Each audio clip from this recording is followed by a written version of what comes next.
जय हिंद साथियों, नमस्कार। स्वागत है आप सभी का आपके अपने YouTube channel Mukesh Mahendra education पर। जल्दी से आ जाओ, देखिए फटाफट सभी को राधे राधे, जय श्री कृष्णा। और दोस्तों, आज हम बात करने वाले हैं, हमारी चल रही थी ज्योग्राफी, और ज्योग्राफी के अंदर हमारा आज रहने वाला है दोस्तों चैप्टर 1 तो हो गया है, और आज हमारा चैप्टर 2 है विश्व जनसंख्या वेतन घनत्व और वृद्धि। ये अपना चैप्टर 2 है। पूरे चैप्टर को विस्तार से समझेंगे, एक ही वीडियो में कंप्लीट करने वाले हैं। वीडियो को आप एंड तक जरूर देखें। सभी आप एक बार लाइक कर दो, ठीक है, और अच्छे से एक प्यारा कमेंट करके बता देना लास्ट में, ठीक है। चलो, इससे पहले जरूरी बात यह है प्यारे मित्रों, जैसे अभी आपको पता है नोट्स लिए होंगे आपने, नहीं लिए तो ले लीजिएगा। पहले उसकी प्राइस 50 रुपये थी, अब 60 रुपये हमने कर दिए, क्योंकि प्यारे मित्रों उसमें 4 चैप्टर जो है वो उसमें और ऐड किए हैं, ठीक है। तो आपको कंप्लीट जो है, देखिएगा, भूगोल के अंदर 2 बुक हैं। आप किसी पर यूट्यूब चैनल में, आप बहुत से यूट्यूब चैनल हैं, आप किसी के भी ऐप पर चले जाना, ठीक है, और वहाँ पर नोट्स की प्राइस आपको मिल जाएगी 500, 700, 700, 800, 1000 क्रॉस है। कोर्स लोगे ना आप, ठीक है, 2000, 2500 इस प्रकार से कोर्स मैं पूरा निःशुल्क आपको यूट्यूब पर करवाने वाला हूँ, ठीक है। आप इसी प्रकार से बने रहना मेरे साथ। सिर्फ आपको कुछ नहीं करना, मेरे ये वीडियो देखना, फिर लाइव क्लास से भी स्टार्ट कर देंगे। तो देखो, भूगोल में देखो, आपको पता है 2 बुक हैं। भूगोल में 2 बुक हैं। एक तो है आपके मानव भूगोल के मूल सिद्धांत, एक है भारत, लोग और अर्थव्यवस्था। दोनों बुक हैं, एक तो मानव भूगोल के मूल सिद्धांत, दूसरे भारत, लोग और अर्थव्यवस्था। दोनों बुकों के कंप्लीट आपको नोट्स जो है वो 60 रुपये में मिल रहे हैं। कितने रुपए में? 60 रुपये में। अब आप देख सकते हैं दोस्तों, ठीक है, एक बुक 30 रुपये में पड़ रही है, ठीक है। अब ये क्या प्राइस है? बिल्कुल कम प्राइस के अंदर मिल रहे हैं आपको, ठीक है। जिसको भी चाहिए नोट्स जरूर ले लेना आप मेरे से, ठीक है। कम प्राइस है, बिल्कुल 60 रुपये, ठीक है दोस्तों, आप इनको ले लीजिएगा। और नोट्स क्या है, आपको हस्तलिखित मिलेंगे। और ये कहाँ मिलेंगे? तो ये मेरे व्हाट्सअप नंबर है, ये 8955661301। इन नंबरों पर मिलेंगे, मैसेज कर देना व्हाट्सअप पर। तो नोट्स हमें क्या घर पर आएगी? बुक घर पर नहीं आएगी, ई बुक के रूप में मिलेंगे आपको, पीडीएफ के रूप में, ठीक है। पीडीएफ के रूप में मिलेंगे। कहाँ मिलेंगे? ये आपको व्हाट्सअप पर ही मिलेंगे, ठीक है। व्हाट्सएप पर पीडीएफ के रूप में मिलेंगे। तो जिसको भी चाहिए ले लेना। बाकी आप जो है, आप कहेंगे भाई यार ये हम तो नोट नहीं कर सकते, तो प्यारे मित्रों, आप ई मित्रा पे जाके वहां पर अच्छे से जो है प्रिंट आउट निकलवा सकते हैं। बाकी अपनी बुक में भी पढ़ सकते हैं, चैप्टर वाइज अच्छे से दे रखा है, ठीक है।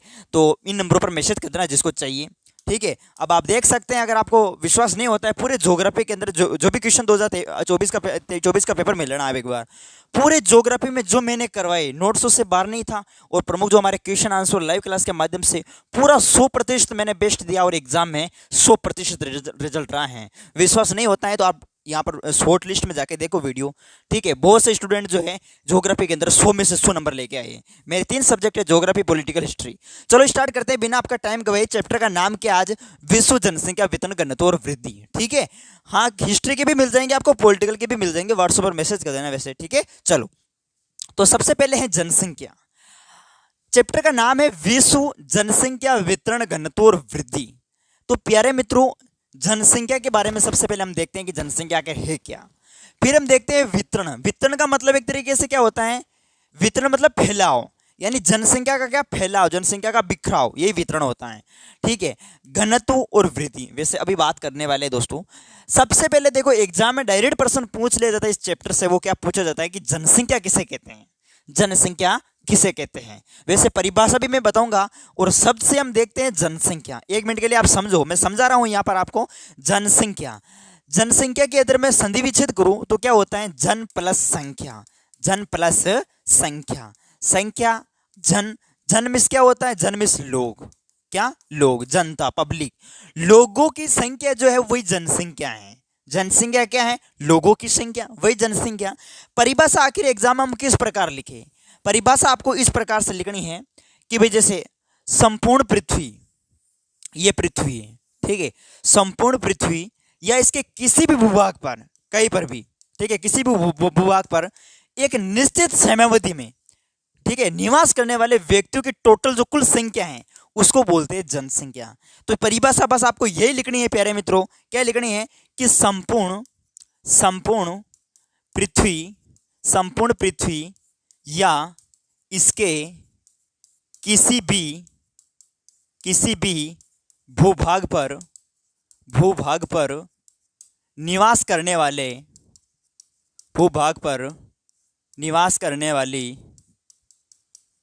वाले व्यक्तियों की कुल संख्या, व्यक्तियों की व्यक्तियों की कुल संख्या ही जनसंख्या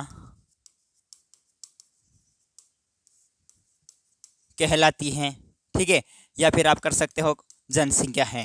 ठीक है, संपूर्ण पृथ्वी या इसके किसी भी भूभाग पर एक निश्चित समयावधि में निवास करने वाले व्यक्तियों की कुल संख्या को क्या कहते हैं? जनसंख्या कहते हैं। ये परिभाषा आपका याद कर लेना, कई बार एग्जाम में पूछी गई है। और छोटा सा यहाँ पर एक प्रश्न बनता है, वो क्या बनता है? देखो पॉइंट पॉइंट लिखा मैंने आपके सामने नोट में, आपको क्या लगा के लिखना है कि 21वीं शताब्दी के प्रारंभ में, ठीक है, जनसंख्या कितने करोड़ से अधिक दर्ज की गई है? तो 21वीं शताब्दी के प्रारंभ में विश्व में जनसंख्या जो है, विश्व में जनसंख्या 700 करोड़ से अधिक दर्ज की गई है। कितने करोड़ से अधिक दर्ज की है? 700 करोड़ से अधिक दर्ज की गई है। तो डायरेक्ट पूछ ले भाई, कैसे पूछेगा कि 21वीं शताब्दी के प्रारंभ में विश्व में जनसंख्या कितने करोड़ से अधिक दर्ज की गई है? तो डायरेक्ट आपको याद रखना क्या? 700 करोड़ से अधिक दर्ज की गई। ऑब्जेक्टिव में बन सकता है, ध्यान रखना ये प्रश्न। यहां पर लिखा मैंने जॉर्ज बी क्रेसी। आखिर ये जनसंख्या के संबंध में क्या अपने विचार देते हैं? देखो जॉर्ज बी क्रेसी, इनका कहना है, जॉर्ज बी क्रेसी के अनुसार जनसंख्या क्या है? तो ये कहते हैं कि एशिया के, ठीक है, एशिया के कम जगह पर अधिक लोग रहते हैं। कम जगह पर अधिक लोग रहते हैं। एशिया के कम जगह पर अधिक लोग रहते हैं और अधिक जगह पर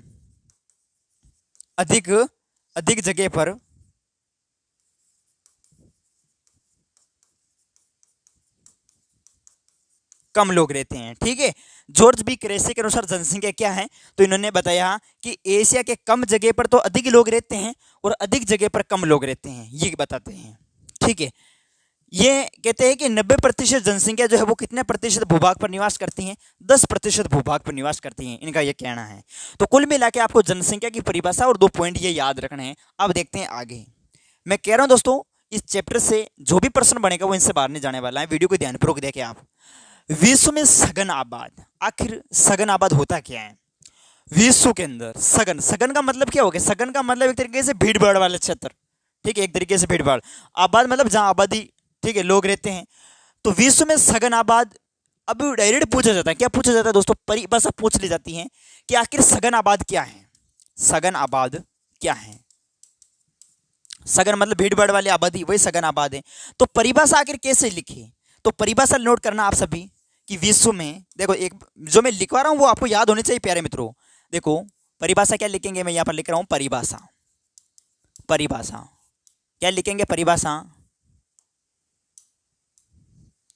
परिभाषा आपको लिखना है कि विश्व में सघन आबाद उस क्षेत्र को कहा जाता है, उस क्षेत्र को कहा जाता है जहां की आबादी मतलब जनसंख्या 200 व्यक्ति प्रति वर्ग किलोमीटर से अधिक हो। ठीक है, परिभाषा क्या लिखेंगे कि विश्व में सघन आबाद उस क्षेत्र को कहा जाता है जहां की आबादी 200 व्यक्ति प्रति वर्ग किलोमीटर से अधिक हो। ठीक है, यानी प्रति वर्ग किलोमीटर पर वह जनसंख्या निवास करती है, कितनी? 200। तो ये परिभाषा आपको लिखनी है दोस्तों सघन आबाद की। ठीक है, अब जैसे बात करें उदाहरण के तौर पर, उदाहरण लिख दो आप, जैसे विश्व में सघन आबाद का उदाहरण,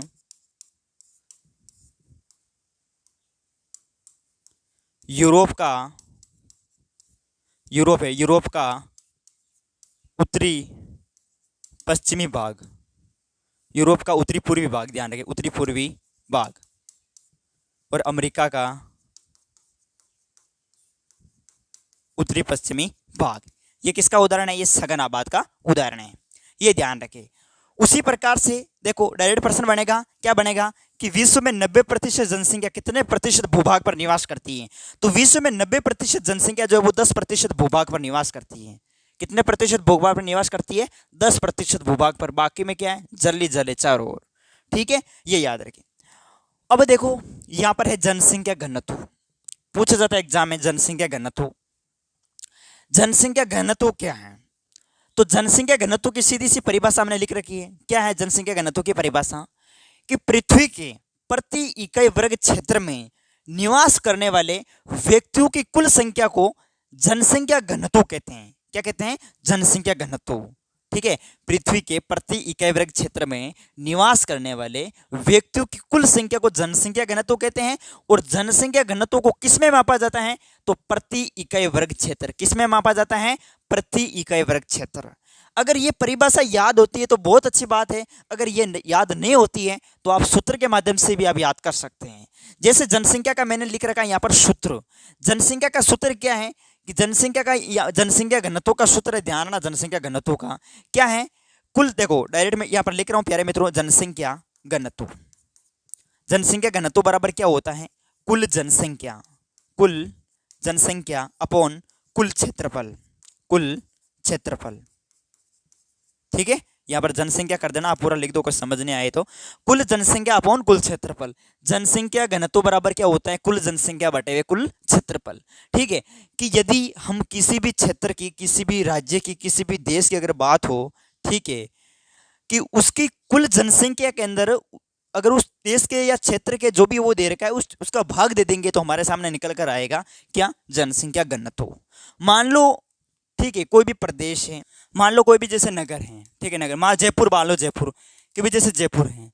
अब जयपुर में कुल जनसंख्या कितनी है? कुल जनसंख्या मान के चलो, ऐसे मान रहे हैं हम समझाने के लिए।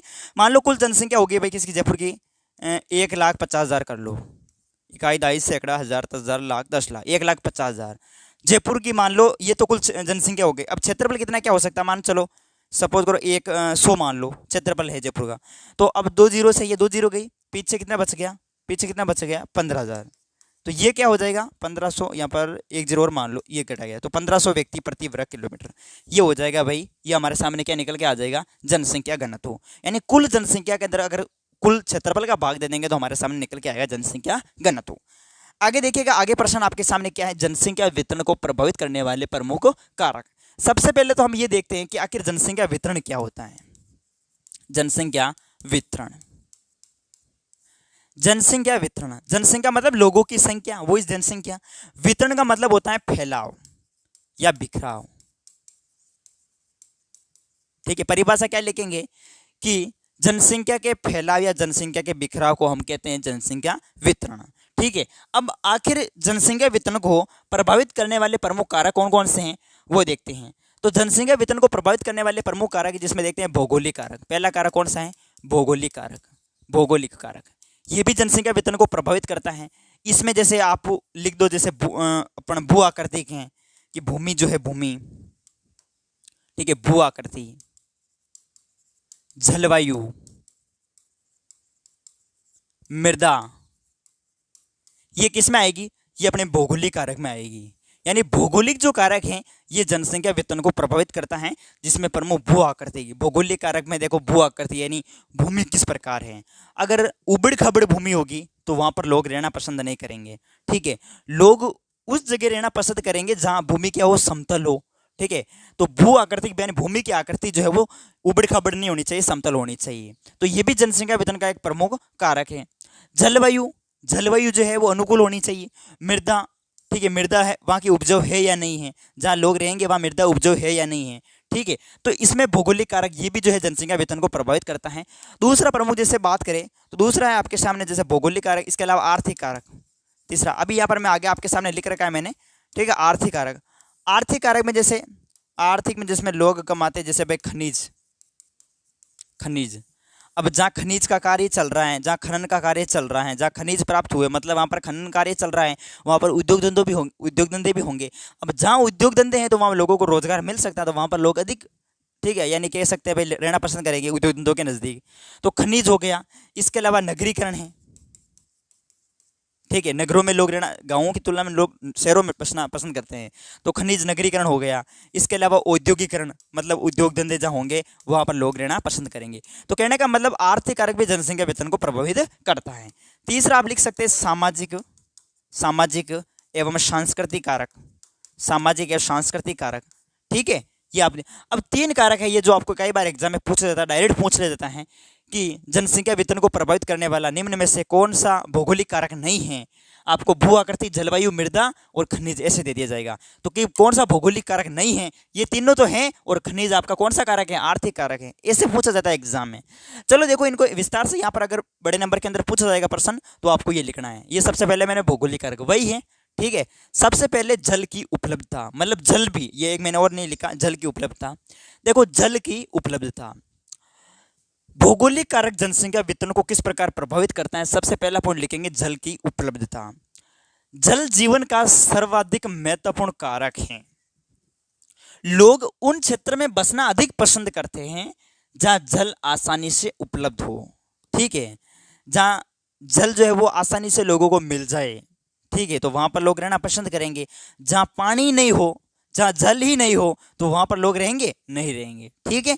उस क्षेत्र को छोड़कर किसी दूसरे स्थान पर चले जाएंगे। तो कहने का मतलब जहां जल की उपलब्धता, ये भी जनसंख्या वितरण का प्रभावित करने वाला एक तरीके से क्या है, भौगोलिक कारक है। दूसरा कारक है भू आकृति, मतलब भूमि की आकृति कैसी होनी चाहिए। मैंने अभी बताया कि उबड़ खबड़ नहीं होनी चाहिए, समतल होनी चाहिए, ताकि वहां पर लोग खेती कार्य आसानी से कर सके। तो लोग पहाड़ी क्षेत्र की तुलना में समतल क्षेत्रों में रहना पसंद करते हैं। पहाड़ी क्षेत्र में तो आपको पता है, पहाड़ी क्षेत्र में क्या होगा, पहाड़ी क्षेत्र में तो उबड़ खबड़ जमीन होगी। समतल मैदानी क्षेत्र में वहाँ पर लोग आराम से जो है वो खेती कार्य, कृषि कार्य कर सकते हैं। तो ये भूमि की आकृति भी, ये भी जनसंख्या वितरण को प्रभावित करने वाला एक तरीके से भौगोलिक कारक है। तीसरा है मृदा। मृदा, लोग हमेशा ऐसे स्थानों पर रहना पसंद करते हैं जहाँ मृदा क्या हो, उपजाऊ हो, ठीक है। ये तीनों पॉइंट आपके भौगोलिक कारक में हो गए। ये भौगोलिक कारक में आप याद रखना। उसी प्रकार से ये देखो आर्थिक कारक, ये लिखा आपके सामने आर्थिक कारक, जनसंख्या वेतन को प्रभावित करने वाला दूसरा है आर्थिक कारक। आर्थिक कारक में जैसे सबसे पहले खनिज लिख रखा है। खनिज, जिन क्षेत्रों में खनिज अधिक पाए जाते हैं वहां खनन कार्य अधिक होता है। जाहिर सी बात है, जहाँ खनिज पाए जाएंगे मतलब खनन कार्य होगा। अब खनन कार्य होगा तो खनन कार्य कैसे होगा, उद्योग धंधे होंगे तभी तो होगा खनन कार्य, तो जिसकी वजह से मजदूरों को रोजगार उपलब्ध हो जाता है। तो खनिज भी एक तरीके से हम कह सकते हैं ये भी एक आर्थिक कारक है जनसंख्या वेतन को प्रभावित करने वाला, ठीक है। इसी में दूसरा पॉइंट है जैसे नगरीकरण। लोग नगरीय क्षेत्र में अधिक बसते हैं। गांवों की तुलना में लोग जो है वो शहरों में यानी नगरों में रहना अधिक पसंद करते हैं। क्यों? क्योंकि वहां पर जो है लोगों को अच्छी शिक्षा, स्वास्थ्य सेवाएं जो है वहां पर मिल जाती हैं। तो ये आप इसमें लिख सकते हैं, नगरीकरण भी एक तरीके से जनसंख्या वेतन को प्रभावित करने वाला एक आर्थिक कारक हुआ, ठीक है। वहां पर नगरों के अंदर तो आपको पता है जहाँ नगर है तो वहां पर फैक्ट्रियाँ उसके आसपास होगी नगरों के अंदर, ठीक है। गाँवों में तो क्या है भाई, यानी सुविधाओं का भी अभाव है, ठीक है। तो नगरों में क्या है, उनको जो है वहाँ पर उद्योग धंधे होने की वजह से वहाँ पर रोजगार मिल जाता है। औद्योगिकरण मतलब उद्योग धंधे, ठीक है। जिन क्षेत्रों में उद्योग होते हैं वहाँ मजदूरों को बड़े पैमाने पर रोजगार के अवसर उपलब्ध होते हैं। तो ये भी एक तरीके से औद्योगिकरण भी आपके खनिज जनसंख्या वेतन को प्रभावित करने वाला एक आर्थिक कारक हुआ। तो ये तीनों पॉइंट आप याद रखें दोस्तों आर्थिक कारक में। जैसे आगे बात करते हैं तो ये है आपके सामने धार्मिक एवं सांस्कृतिक कारक। धार्मिक एवं सांस्कृतिक कारक, तो देखेगा ये कारक कुछ स्थान धार्मिक अथवा सांस्कृतिक महत्व के कारण अधिक लोगों को ये आकर्षित करता है। प्रमुख रीति रिवाज, त्योहारों, ठीक है। पर तो ये बस आप इसमें लिखना धार्मिक या सांस्कृतिक कारक। तो कुल मिला के आपको याद क्या रखना है कि जनसंख्या वेतन को प्रभावित करने वाले में भौगोलिक कारक, आर्थिक कारक, सामाजिक सांस्कृतिक कारक। भौगोलिक कारक में भू आकृतिक, जलवायु, मृदा, जल की उपलब्धता। आर्थिक कारक में खनिज, नगरीकरण, औद्योगिकरण, ठीक है। और ये आपके सामाजिक या सांस्कृतिक प्रमुख जो है वो कारक, ये भी याद रखें। तो इस प्रकार से तीन कारक जो है जनसंख्या वेतन को प्रभावित करते हैं। अब आगे है आपके सामने जनसंख्या वृद्धि। किसे कहते हैं जनसंख्या वृद्धि? जनसंख्या मतलब लोगों की संख्या में वृद्धि होना, जनसंख्या वृद्धि। जैसे किसी भी स्थान पर निवासित व्यक्तियों की संख्या में, ठीक है, कोई भी स्थान है, को मान लो ये स्थान है, ये स्थान है, तो इस स्थान में निवासित व्यक्तियों की संख्या में एक निश्चित समयावधि, कैसी समयावधि? एक निश्चित समयावधि में होने वाला सकारात्मक, किस प्रकार का परिवर्तन? सकारात्मक मतलब पॉजिटिव परिवर्तन, ठीक है। ये जनसंख्या वृद्धि कहलाता है, या फिर जनसंख्या की धनात्मक वृद्धि कहलाती है, तथा इसका नकारात्मक परिवर्तन जनसंख्या की ऋणात्मक वृद्धि कहलाती है। तो इसमें आप देख सकते हैं ये परिभाषा आपको 3-4 प्रश्न याद करवा रही है। क्या करवा रही है? ये परिभाषा आपको 3-4 प्रश्न, अगर आप ये परिभाषा याद कर लेते हैं तो इसमें आपको जनसंख्या की वृद्धि, जनसंख्या की धनात्मक वृद्धि, जनसंख्या की ऋणात्मक वृद्धि सब याद हो जाएंगे, ठीक है। तो प्रश्न पूछेगा कि जनसंख्या की धनात्मक वृद्धि क्या है, जनसंख्या की ऋणात्मक वृद्धि किसे कहते हैं, ठीक है, ऐसे प्रश्न आएगा। तो आप इसमें लिख सकते हैं जनसंख्या वृद्धि कि किसी भी स्थान पर निवासित व्यक्तियों की संख्या में एक निश्चित समयावधि में होने वाला सकारात्मक परिवर्तन जनसंख्या वृद्धि कहलाता है। और या फिर इसी को कह सकते हैं जनसंख्या की धनात्मक वृद्धि, और तथा इसी का नकारात्मक परिवर्तन जो है वो जनसंख्या की ऋणात्मक वृद्धि कहलाती है। ये आपको परिभाषा याद कर लेनी है, ध्यान रखें दोस्तों। देखते हैं आगे। आगे देखो, जनसंख्या वृद्धि की वजह से यहाँ पर जो है प्रमुख आपके सामने एक फॉर्मूला दे रखा है कि जैसे वर्ष के अंत में जनसंख्या माइनस वर्ष के प्रारंभ में जनसंख्या, नीचे बटे हुए वर्ष के प्रारंभ में जनसंख्या यहाँ पर दे रखा है मल्टीप्लाई 100। तो देखो प्यारे मित्रों, वर्ष के अंत में यानी ये सूत्र है जनसंख्या वृद्धि का।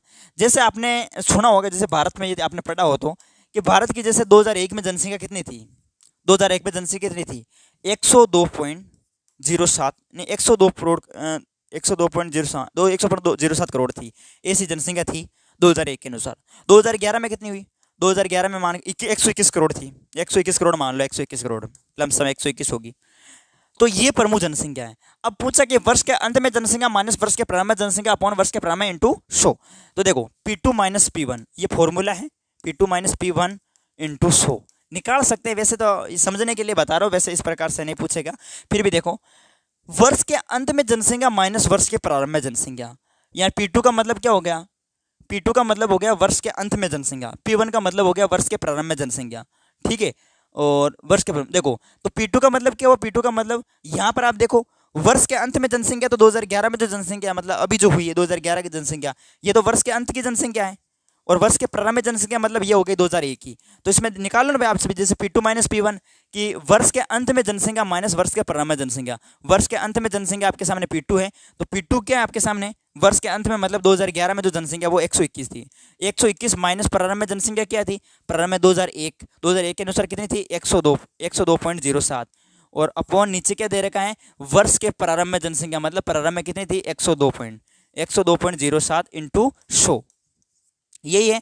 अब इसको आगे हल करेंगे तो वो हमारे सामने निकल कर आ जाएगी जनसंख्या वृद्धि। ठीक है, समझ में आ गया। इस तरीके से वैसे ये फॉर्मूला है, पूछे तो याद कर लेना कि जनसंख्या वृद्धि का प्रमुख सूत्र बताओ, तो साल के अंत में यानी साल के अंत में जनसंख्या माइनस साल के प्रारंभ में जनसंख्या बटे हुए साल के प्रारंभ में जनसंख्या इंटू 100, तो ये सूत्र याद कर ले। नेक्स्ट प्रश्न देखो, देखिए आगे। वैसे इसको हल करना चाहो तो बिल्कुल भी आगे कर सकते हो अपने अनुसार, ठीक है। चलो, जनसंख्या परिवर्तन के प्रमुख घटक, यहां से भी प्रश्न बनता है कि जनसंख्या परिवर्तन के घटक कौन कौन से हैं। तो जनसंख्या परिवर्तन के घटक है तो जन्म दर, एक मृत्यु दर, एक प्रवास, ये तीनों वेरी वेरी इंपॉर्टेंट हैं।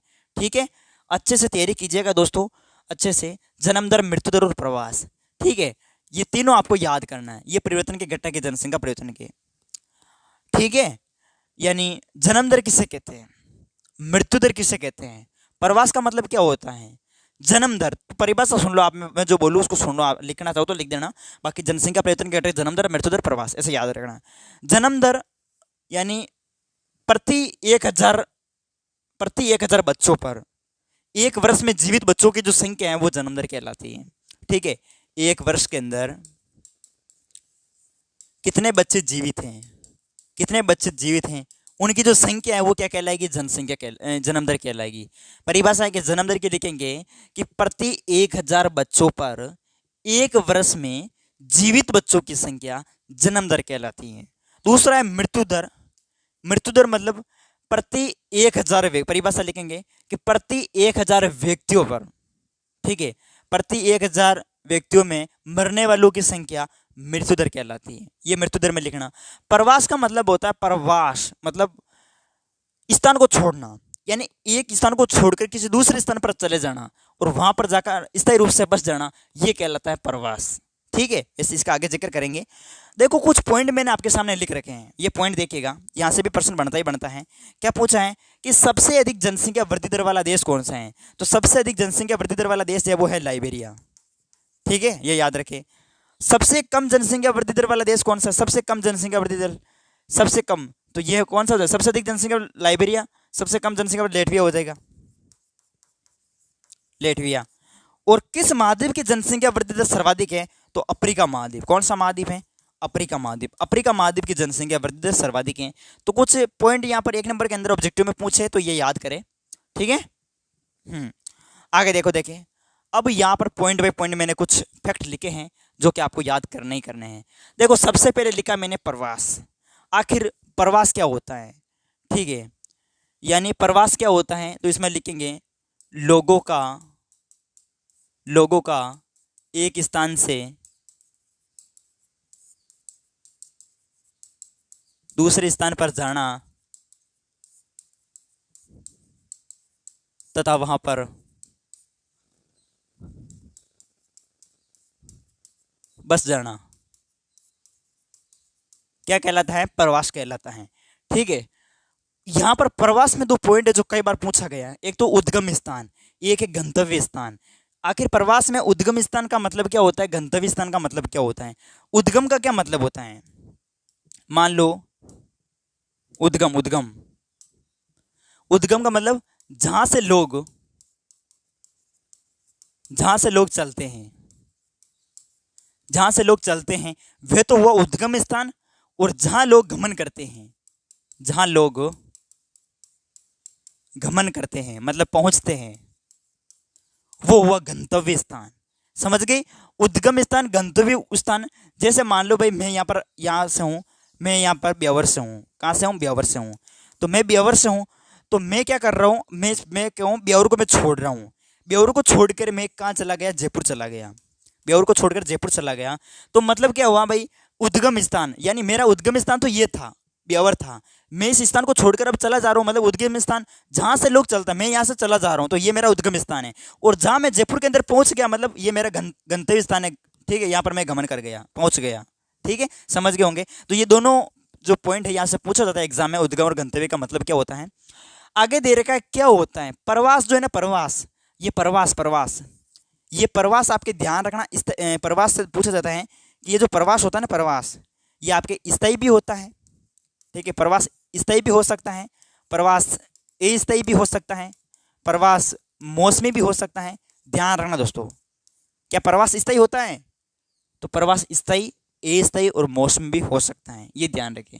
ठीक है, प्रवास के कारण और प्रकार। वैसे देखो यहाँ पर आप ध्यान रखने दो योग्य बात क्या है भाई। अब जैसे मैंने यहाँ पर आपको बोला कि प्रवास जो होता है, प्रवास आखिर प्रवास कहाँ कहाँ होता है, प्रवास आखिर प्रवास की धाराएं। देखो प्रवास की धाराएं, प्रवास की धाराएं। अब प्रवास आपको पता है भाई, प्रवास जो है वो गांव से गांव में हो सकता है। प्रवास जो है वो शहर से शहर में हो सकता है, शहर से शहर में हो सकता है। प्रवास जो है, प्रवास गांव से शहर में हो सकता है, गांव से शहर में हो सकता है। प्रवास जो है वो शहर से गांव में हो सकता है, शहर वाले लोग भी गांव में तो आ सकते हैं ना दोस्तों। तो इस प्रकार से ये प्रवास की चार धाराएं हैं। प्रवास गांव से गांव में हो सकता है, ये गांव से हम दूसरे गांव में जा सकते हैं। जैसे मान लो कोई लड़की है, ठीक है, कोई भी, तो लड़के का जो विवाह है एक गांव से दूसरे गांव में होता है, एक गांव से दूसरे गांव में होता है, मतलब वहाँ उस जगह को छोड़ते हुए रिश्ता दूसरे दूसरे जगह पर रिश्ता जाकर बस जाती है। तो एक स्थान को छोड़कर दूसरे स्थान पर बसना यानी प्रवास गांव से गांव में भी हो सकता है। लड़की का विवाह शहर से शहर में करवा दिया, मान लो ब्यावर से जयपुर करवा दिया, जयपुर से ब्यावर करवा दिया, जयपुर से धौलपुर करवा, इस प्रकार से गांव से शहर, प्रवास गांव से शहर, मतलब लड़की गांव की थी और उसका शहर में विवाह करवा दिया, शहर की लड़की गांव में करवा दी। तो ये क्या है, ये प्रवास की चार धाराएं, ये ध्यान रखें। प्रवास के प्रमुख कारण व प्रकार, इस पॉइंट को मैं थोड़ा आगे ले रहा हूँ। प्रवास के कारण और प्रकार, देखो चाहे प्रवास के कारण कह दो, चाहे प्रवास के प्रकार कह दो। प्रवास के कारण या प्रकार, देखो प्रवास के मुख्य रूप से दो प्रकार हैं। एक तो होता है अपकर्ष प्रकार कह सकते हैं, वो कारक भी कह सकते हो, कारक अपकर्ष कारक। और दूसरा होता है, वो होता है प्रतिकर्ष कारक, प्रतिकर्ष कारक। अब दोनों में शब्द में अर्थ छिपा हुआ है। देखो अपकर्ष का मतलब क्या होता है, अपकर्ष का मतलब अपनी ओर आकर्षित करना। ठीक है, अपनी ओर आकर्षित करना क्या कहलाएगा, अपकर्ष कहलाएगा। ठीक है, और प्रतिकर्ष का मतलब क्या होता है, प्रतिकर्ष का मतलब होता है किसी स्थान को छोड़कर चले जाना। ठीक है, तो अपकर्ष यानी ये तो है भाई अपनी ओर आकर्षित करना, अपनी ओर आकर्षित करना, ये तो कहलाएगा अपकर्ष। और किसी स्थान को छोड़कर चले जाना, किसी स्थान को छोड़कर चले जाना, छोड़कर चले जाना, अब एक उदाहरण से समझाता हूँ आपको। मान लो भाई देखो, जैसे मैं यहाँ पर ब्यावर की ही बात करता हूँ, मैं ब्यावर से ही हूँ। देखो ब्यावर है, ये ब्यावर है, ठीक है ब्यावर। तो ब्यावर में मुझे लगा कि यहाँ पर थोड़ी शिक्षा का स्तर बिल्कुल कम है, शिक्षा का स्तर जो है वो निम्न है, या फिर यहाँ पर स्वास्थ्य सेवाएं बहुत कम है, यहाँ पर शौचालय की कमी है, यहाँ पर उद्योग धंधे नहीं है, रोजगार का अभाव है, रोजगार का अभाव है। तो मैं सोच रहा हूँ कि भाई ये ब्यावर जो है, इस स्थान को मुझे छोड़ देना चाहिए। मैं ब्यावर से निकला और सीधा मैं चला गया जयपुर, मैं सीधा चला गया जोधपुर। तो ये देखो मेरी बात सुनो आप सभी, मैंने ब्यावर को छोड़ा, मतलब मेरा ये क्या था, ये क्या है दोस्तों, ये प्रतिकर्ष कारक हुआ। यानी जिस स्थान को छोड़कर चले जाना वो तो कहलाता है प्रतिकर्ष कारक। जैसे अब छोड़कर चले जाना क्यों, प्रतिकर्ष कारक के उदाहरण अगर आपको पूछे तो आपको लिखना है रोजगार का अभाव, शिक्षा का निम्न स्तर, स्वास्थ्य सेवाओं में कमी, ठीक है। इनकी कमी की वजह से हमने इस स्थान को छोड़ दिया, ब्यावर को छोड़ दिया, और कहाँ चले गए, जयपुर चले गए। जयपुर में क्यों चले गए, जयपुर में क्यों रुके हम, जयपुर में क्यों ठहरे, अभी और भी तो बहुत सारे शहर है ना, वहां पर क्यों नहीं ठहरे, जयपुर में चले गए। जयपुर में इसलिए ठहर गए क्योंकि ये हमें अपनी ओर आकर्षित कर रहा था, जयपुर जो है अपनी ओर आकर्षित कर रहा था।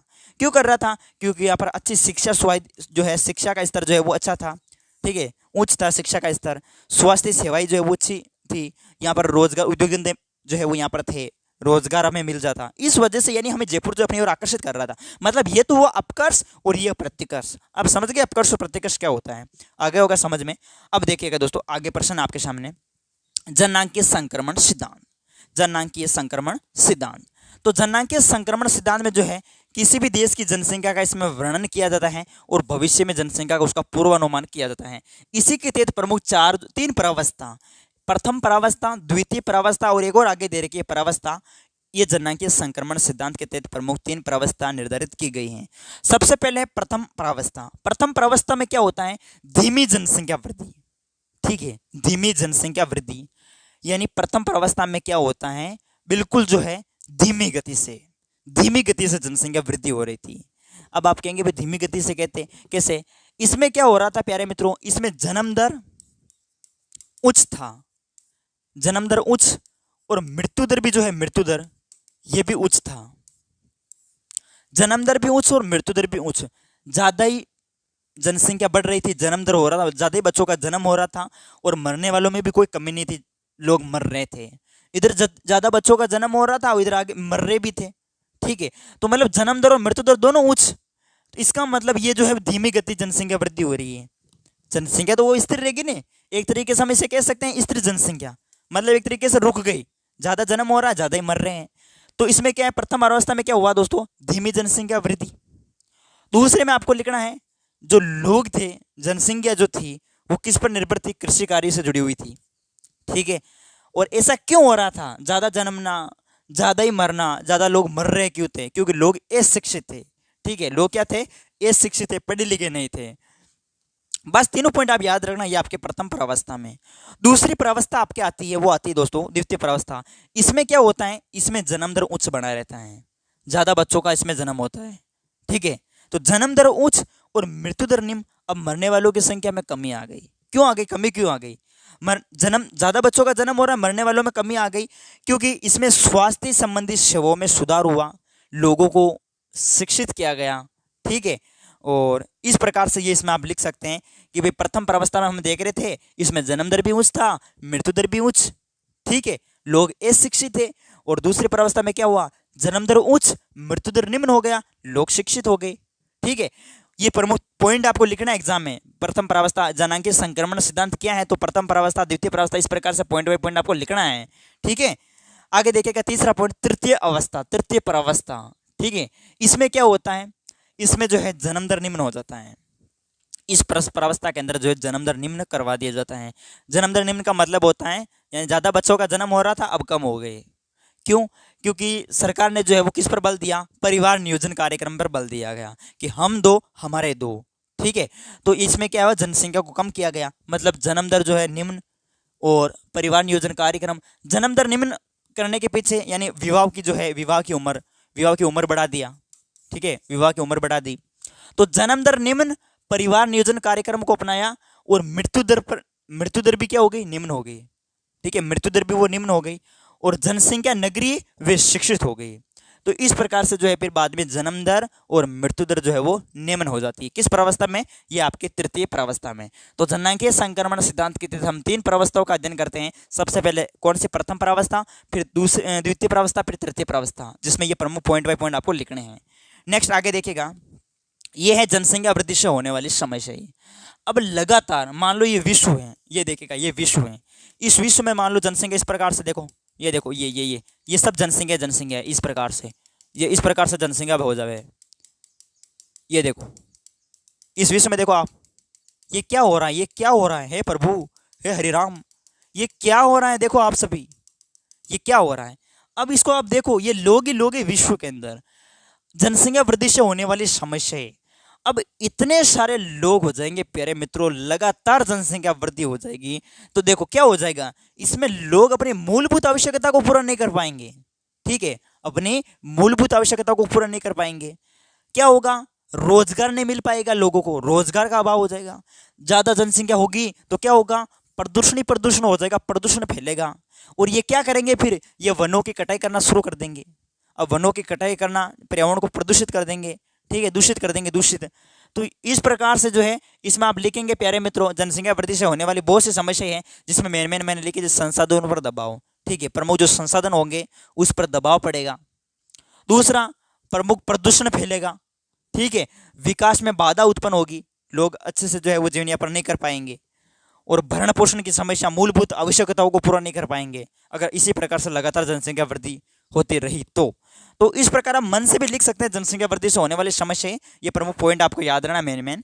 चलो देखो आगे, जनसंख्या नियंत्रण के उपाय।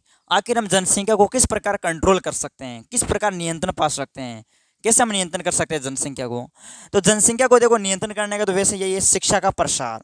ठीक है, ज़्यादा से ज़्यादा शिक्षा का प्रसार किया जाए। गाँव में लोग अशिक्षित होते हैं तो गाँवों को लोगों को शिक्षित किया जाए, शिक्षा का प्रसार किया जाए। ठीक है, और शिक्षा के प्रसार में जो है प्रमुख नारे दिए जाने चाहिए, कार्यक्रमों पर जोर देना चाहिए, लोगों को क्या करना चाहिए? शिक्षित करना चाहिए। ठीक है, परिवार नियोजन कार्यक्रम अपनाना चाहिए, और विवाह की आयु में वृद्धि, विवाह की आयु में जो है वृद्धि की जाए, विवाह की आयु जो है उसमें वृद्धि की जाए। तो इस तरीके से ये पॉइंट बाई मेन पॉइंट है, मैंने 4 इसमें लिखे हैं, ये जनसंख्या नियंत्रण के प्रमुख उपाय हैं, ये भी आप नोट कर लेना। और ये अपना चैप्टर कंप्लीट होता है, इस चैप्टर के नोट्स आप जरूर पढ़ लेना प्यारे मित्रों, वैसे कंप्लीट मैंने करवा दिया है।